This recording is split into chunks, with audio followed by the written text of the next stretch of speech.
Oremos. Padre bendito, te damos gracias por este tiempo. Disponemos nuestras vidas, Señor, a recibir tu enseñanza.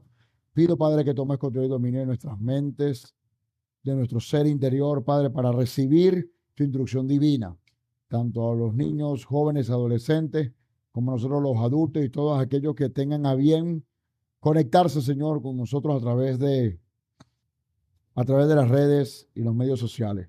Te pido, Padre, en este momento que seas tú, Señor, obrando en nuestras vidas según la necesidad. Que nos des, Padre, sabiduría, entendimiento, disertación, gracia, precisión, Señor, en la palabra, así como lo hiciste con los apóstoles, Señor, en un principio. Obra, Señor, en nuestro ser interior y que esta palabra cale en cada una de nuestras vidas como parte de los preparativos para esta víspera de Pesaj.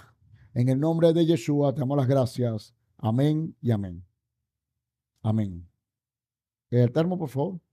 Niños, por favor, avancen a su clase. Gracias. El pueblo de Israel es mandado a contribuir cada uno con medio shekel de plata para el santuario. También dadas las instrucciones para construir el kior, una vasija de agua para el santuario, traducido en nuestra Biblia como el lavabo de cobre, como especie de un lavamanos, junto con el aceite de la unción y el incienso. Los artesanos, sabios de corazón, como Bezalel y Aliad, son puestos a cargo a la construcción del santuario. El pueblo es mandado nuevamente a observar el Shabbat. Cuando Moisés no vuelve en el momento esperado en el monte Sinaí, la gente hace un becerro de oro y le adora. Adonai se propone destruir a la nación errante de Israel, pero Moisés intercede por ellos. Moisés desciende del monte cargando las tablas del testimonio grabadas con los 10 mandamientos. Viendo a la gente bailar alrededor del ídolo, rompe las tablas, destruye al becerro de oro y manda a matar a los principales líderes de la revuelta. Luego vuelve hacia Hashem y le dice: si no nos perdonas, bórrame de tu libro que has escrito. Adonai perdona, pero dice que los efectos del pecado serán sentidos por muchas generaciones. El Eterno propone mandar su ángel junto a la gente para guiarlos, pero Moisés insiste en que Dios mismo los acompañe. Moisés insiste que sea Dios mismo quien les acompañe en la tierra prometida. Moisés prepara un nuevo juego de tablas y sube a la montaña una vez más, donde el Eterno reinscribe el pacto de estas segundas tablas. En la montaña, Moisés es agradecido con la visión de los 13 tributos de misericordia. Tan radiante es el rostro de Moisés a su regreso del monte, que debe cubrírselo con un velo que se retira cuando habla con Dios para enseñarles la ley al pueblo. Ok, el día de hoy estaremos hablando acerca del valor de la vida, el pecado de la idolatría, características de la idolatría, la distancia de Hashem, la presencia de Hashem, los caminos de Hashem y el carácter de Hashem. Y entramos en materia con el tema de el valor de nuestras vidas. En las Escrituras se nos hace de notar en varios libros y en varios eventos acerca del valor de la vida y la importancia de no contarse de forma directa. Ya van a ver de qué se trata. Y vamos a adentrarnos al primer versículo de esta parashá, que dice: y habló el Eterno a Moisés diciendo: cuando cuentes el número de los hijos de Israel para hacer un censo de su familia, dará a cada uno de ellos un aporte simbólico, pagará un rescate por su alma, para ser contados, y habrá desgracia entre ellos al ser, y no habrá desgracia entre ellos al ser contados. ¿Ok? Según la promesa de Abraham, no se podía contar a los hijos de Israel. ¿Dónde aparece esto? Esta promesa aparece en Génesis capítulo 15, versículo 5, y luego más tarde en el capítulo 32, versículo 12. A causa de que en el juramento que el Eterno estableció con Abraham, le dice que tu pueblo no podrá ser contado. Y esto lo llevan literalmente. Cada situación que tuvieron en el pueblo de Israel, donde debían hacer un censo del pueblo, ellos se encargaban de no hacer un conteo de forma directa para no violentar esta promesa que el Eterno había hecho con el pueblo de Israel. Por lo tanto, los censos se debían hacer bajo la práctica de que cada uno de ellos diera un aporte para que se contabilizara el aporte y en consecuencia se supiera cuántas personas había en el pueblo de Israel, más no hacer el conteo de forma directa. Para nosotros, desde el pensamiento latino, diríamos, bueno, pero no es lo mismo, por Dios. Si son 1000 personas, dieron 1000 atributos, ¿y cuántos 1000 atributos, cuántas personas son? Son 1000. Pero para el Eterno, este tipo de detalles y esta distinción en los detalles son sumamente importantes y por ello lo dejó como instrucción en su palabra. ¿Ok? Hay un peligro en contar a los hijos de Israel. Cuando el rey David intentó hacerlo una vez, vino una plaga sobre el pueblo. Esto aparece en segunda de Samuel, capítulo 24, versículo 1 al 10. Y también en primera de Crónicas, capítulo 21, versículo 7. Los hijos de Israel tendrán que hacer dos cosas para evitar la plaga. La primera cosa es que cada uno dé una moneda y así se puede contar las monedas en lugar del pueblo de forma directa. La segunda cosa es que la moneda de plata sirva como un precio de rescate, una expiación para que no venga la plaga a ser contados. Esto lo explica así el doctor Ketriel Blatt. De esto aprendemos que somos de tan alto valor que no nos pueden ni cuantificar ni cosificar. ¿Ok? Para nuestra idiosincrasia, amado, si yo le digo, contemos las sillas en esta audiencia, usted me va a decir, mira, son 50 sillas, las contaste cada una y son 50 sillas, no pasa nada. Ahora, si yo le dijera que contáramos a la persona, usted cuenta 50 personas y aparentemente no pasa nada. Y pareciera que matemáticamente es exactamente lo mismo.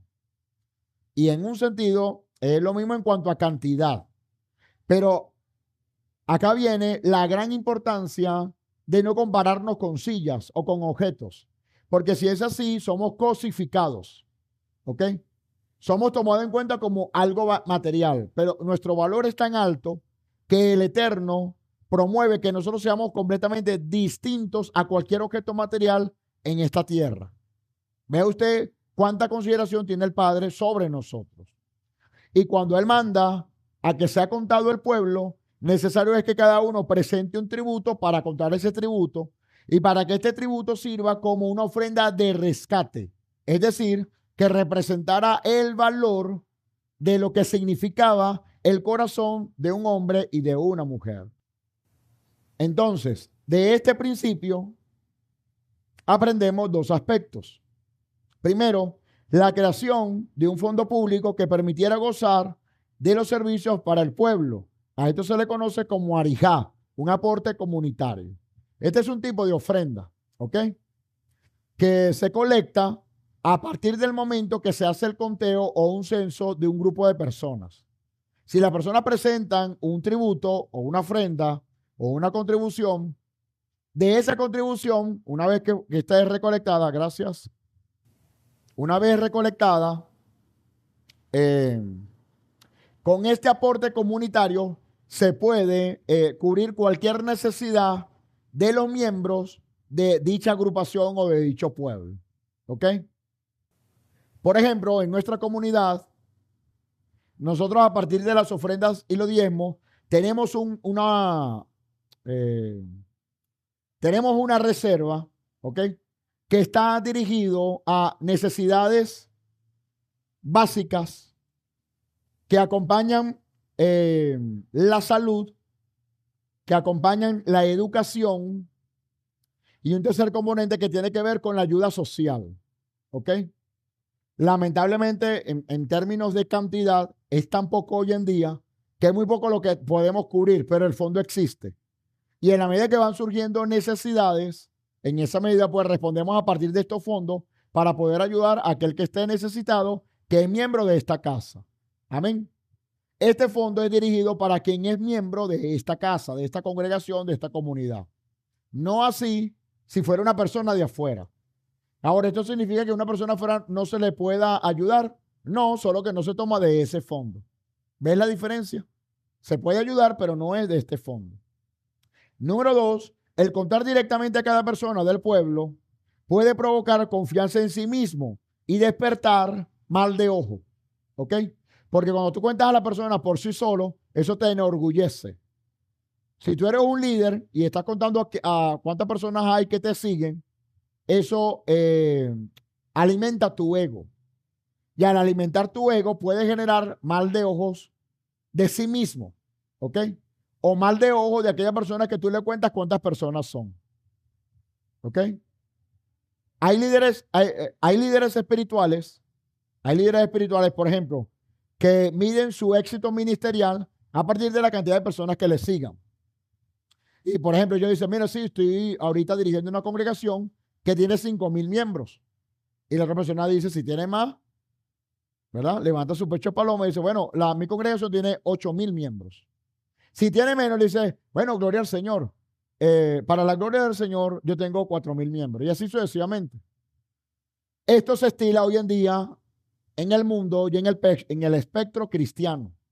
¿Ok? Pero como nuestro maestro Yeshua, cuando me han preguntado, ajá, pero quien te dirige a ti, ¿cuántos discípulos tú tienes ahorita? Y bueno, en un principio tuvo 12.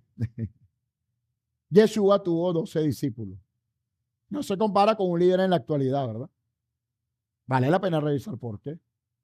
¿A qué obedece esa diferencia? ¿Ok? Ahora bien, cuando deseamos mal o cuando alimentamos nuestro ego con algún deseo, allí puede entrometerse el mal de ojo. Sé que a la luz de las escrituras es como que un poco extraño hablar del mal de ojo, pero el mal de ojo existe. ¿Ok? El mal de ojo existe. ¿Sí? Muchas veces, sobre todo en nuestra cultura latina, y sobre todo si no se conoce la escritura, se habla del mal de ojo como una superstición, ¿cierto? Pero a la luz de las escrituras y desde el pensamiento hebreo, es posible dar lugar al mal de ojo. Y por lo tanto, es necesario que nosotros, como hijos del Eterno y miembros de su pueblo, nos cuidemos de caer en el mal de ojo. ¿Ok? Porque el mal de ojo abre puertas a la envidia, abre puertas a los celos y abre puertas a un sinnúmero de frutos de la carne que calcome a la persona y genera daño sobre aquello que le está generando mal de ojo. Entonces los sabios en Israel determinaron que cuando el pueblo se cuenta, cuando un líder o alguien manda a contar al pueblo, él puede caer en el egocentrismo de contar con su propia fuerza, confiar en su propia fuerza, porque era necesario en los previos de un enfrentamiento bélico saber con cuántos hombres se contaba. ¿Qué cree usted? En términos humanos, esto te permitía saber si sabías si el enemigo tenía, por decir algo, un ejército de 1,000 hombres y tú tenías un ejército de 2,000 hombres. ¿Qué pasaba? Tú tenías confianza en ti mismo y en tus hombres porque tu ejército era más poderoso que el contrario. ¿Lo puedes ver? Por eso muchas veces se hacían los censos, aunque no era lo único y no era solo para conformar un ejército. En muchas ocasiones, dentro de la historia bíblica, se tomaron censos, una de ellas para medir la fuerza y saber con cuánto se contaba en el ejército, pero otro era para organizarse como pueblo. En esta ocasión era para organizarse ellos ya como pueblo y construir, a partir del esfuerzo de todos, un santuario para adorar al Dios vivo. ¿Ok? Ahora bien, llevándolo al ámbito bélico, al ámbito del ejército militar, de la milicia, de los militares, contar, contar la cantidad de hombres le daba la confianza a los generales de saber si contaban con el recurso necesario para enfrentar al enemigo. Porque si no era necesario, lo más seguro es que estas personas iban a ceder a las exigencias del enemigo. Entonces, en alguna ocasión, David así lo quiso hacer y el Eterno, por cuanto él no cumplió con este mandamiento de que no se contaran y si se iban a contar fuera a través de un tributo, por causa de esa desobediencia, el Eterno permitió que el pueblo lo atacara toda una plaga. Esto es delicado a los ojos del Eterno. ¿Sí lo vemos? Porque de lo contrario, podemos confiar en nosotros mismos, dar lugar al mal de ojo, dar lugar al fruto de la carne, dar lugar a confiar en nosotros mismos más que en el Eterno. ¿Ok? Ve usted el caso de Gedeón, cuando el Eterno le da la misión de enfrentarse a los amalecitas, que por cierto es el pueblo iraní de hoy en día, por cierto, no es casual. Y él no cuenta con mayor cantidad de hombres. Y cuando él hace el llamado para que los hombres se sumen al ejército, habían unos tantos. Pero aún así, el Eterno empezó a disminuir ese ejército para que él se viera forzado en su carácter a confiar en el Eterno. Y atento con esto, porque hay pruebas en la vida, amados, donde el Eterno te expone a causa de enseñarte confianza en Él, a darte menos de lo que tú esperas, a darte menos de lo que tú puedas tener. ¿Ok? Eso lo puede hacer el Eterno y es importante que lo tengas en cuenta. ¿Sí? Porque el contarnos, el saber con qué se cuenta, el confiarnos de los bienes materiales que pudiéramos tener, nos posiciona. ¿Sí? Nos posiciona nuestro ego, nuestro estatus social. ¿Sí? Cuando, por ejemplo, tú tienes una emergencia médica, una emergencia que tiene un gasto importante y tú no tienes dinero, ¿qué haces tú? Miras hacia tus bienes materiales. Bueno, si tengo una moto, si tengo un carro, si tengo una segunda casa, si tengo unos muebles que puedo vender, yo los sacrifico, yo los vendería para optar a dar una respuesta en esta emergencia que tengo, ¿sí o no? Y cuando tú contabilizas eso, en un sentido no está mal, pero es importante que puedas velar porque esto te hace confiar más en tus bienes que en el Eterno. ¿Sí ves el detalle? Y a veces atravesamos por pruebas donde precisamente para aprender confianza en Él se revela con lo muy poco y agrava ciertas situaciones como para que tú salgas de control y al final tú dependas de tener más confianza en el Eterno que en lo que tú mismo pudiste haber obtenido o creado. ¿Sí me entiendes? No es lo mismo enfermarse, aún conociendo al Eterno, no es lo mismo enfermarse teniendo que tú tienes recursos para comprar la medicina, que enfermarse y saber que no tienes recursos. ¿Sí o no? Cambia por completo la fe. Y Hashem quiere que tú tengas la confianza en Él, tengas o no tengas el dinero. Y voy más allá. Hay veces donde, por ejemplo, tú te enfermas y sabes que tienes la caleta, tienes algo por allí guardado, ¿verdad? Y nada, pues vas al médico y confiesa porque, bueno, hay algo. Pero si aquel cuadro se agrava, se sale de tu control. Y tú por un momento dices, bueno, Señor, pero tú conoces mi corazón y bueno, yo estoy en orden y no quieres que esto se acelere el control. ¿Y qué pasó aquí, Señor? Porque lo que estoy esperando no es lo que precisamente se está presentando. ¿Y por qué se presenta ese cuadro como que más grave aún? Porque el Eterno quiere enseñarte a tener confianza en Él. ¿Ok? Porque mientras tengas recursos, el ser humano de forma natural no confía en el Eterno. Confía primero en sus recursos. Y aquí el dato que le doy a todo es que a pesar de tener algo de recursos, siempre confiemos en el Eterno, primeramente en el Eterno. Le vemos una oración a Él. Señor, se me está presentando esta situación y yo te pido que tengas control de ello. Más allá de la capacidad que yo pueda tener, más allá de mi fuerza, más allá de los recursos que yo pueda tener, tú eres mi ayudador. Tú eres tú eres mi pronto auxilio en las tribulaciones. ¿Sí? Confiemos más en Él que en nuestros propios recursos.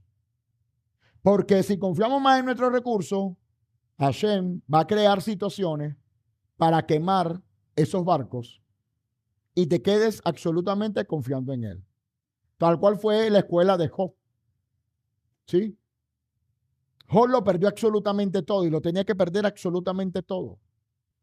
Y eso lo permite el Eterno en nuestra vida precisamente para aprender a confiar en Él. Amén.